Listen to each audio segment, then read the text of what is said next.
Two Sharmila রান্নাঘর। শর্মিলা রান্নাঘরে সবাইকে স্বাগত। আজকে আমি তৈরি করে দেখাবো লাড্ডু।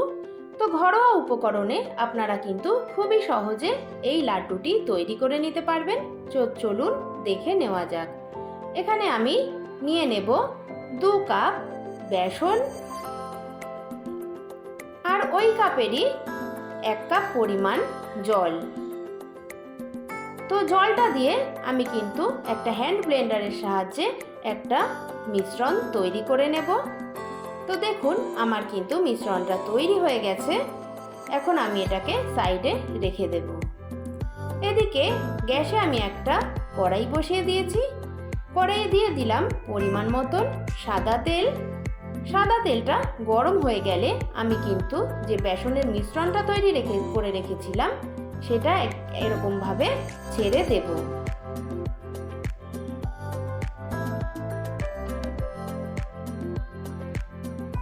রেপিট ওপিট করে কিন্তু আমি ভালোভাবে ভেজে নেব। তো বন্ধুরা, খুবই কম সময়ে কিন্তু হয়ে যায়, আপনারা বাড়িতে একবার হলেও ট্রাই করবেন। তো আমার ভাজা হয়ে গেছে। এখন কিন্তু আমি একটা পাত্রে এগুলোকে তুলে নেব। একইভাবে কিন্তু আমি বাকি ব্যাটারগুলো এরকম তৈরি করে নেব।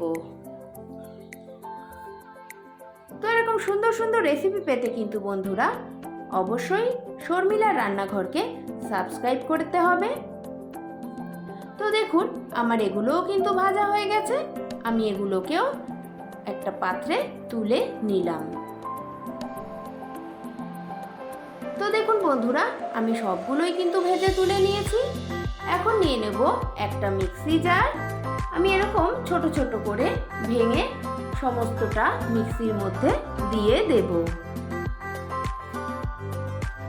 তো বন্ধুরা দেখুন আমি কিন্তু একবার মিক্সিটা ঘুরিয়ে নিয়েছি। তো বন্ধুরা, আপনারা গণেশ পুজো উপলক্ষে কিন্তু খুবই সহজে এই লাড্ডুগুলো বাড়িতে তৈরি করে নিতে পারেন। তো একটা বলে এখন আমি এগুলোকে ট্রান্সফার করে নেব।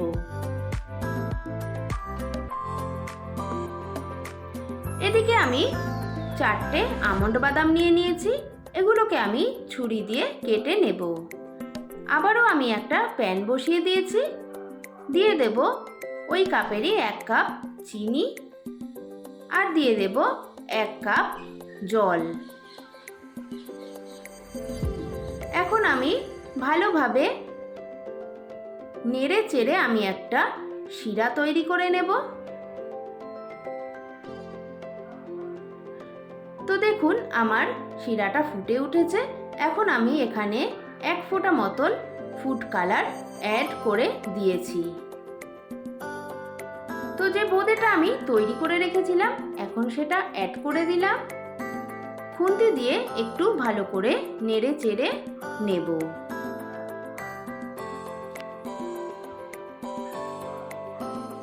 দিয়ে দেব এখানে কিছুটা এলাচ আমি গুঁড়ো করে নিয়েছিলাম, সেটা এখানে অ্যাড করে দেব। আর যে আমন্ড বাদামটা আমি কুচি করে রেখেছিলাম সেটাও এখানে অ্যাড করে দিলাম। আবারও একটু খুন্তির সাহায্যে আমি কিন্তু নেড়ে চেড়ে নেব। একটা ঢাকনা দিয়ে এখন আমি ঢাকা দিয়ে 10 মিনিট রেখে দেব। গ্যাসটা অবশ্যই এখন বন্ধ করে দেব। তো দেখুন আমার 10 মিনিট হয়ে গেছে। আমি ঢাকনাটা খুলে নিলাম। এখন আমি এখানে অ্যাড করে দেব 1 চামচ মতন ঘি। ঘি দিয়ে আমি একটু নেড়ে চেড়ে নেব। তো দেখুন বন্ধুরা কত সহজেই কিন্তু তৈরি হয়ে যাচ্ছে। এখন হাতে একটু ঘি মাখিয়ে নিয়েছি। এখন আমি লাড্ডুগুলো একে একে তৈরি করে নেব। আপনারা আপনাদের পছন্দ অনুযায়ী কিন্তু লাড্ডুগুলো শেপ দিয়ে দেবেন।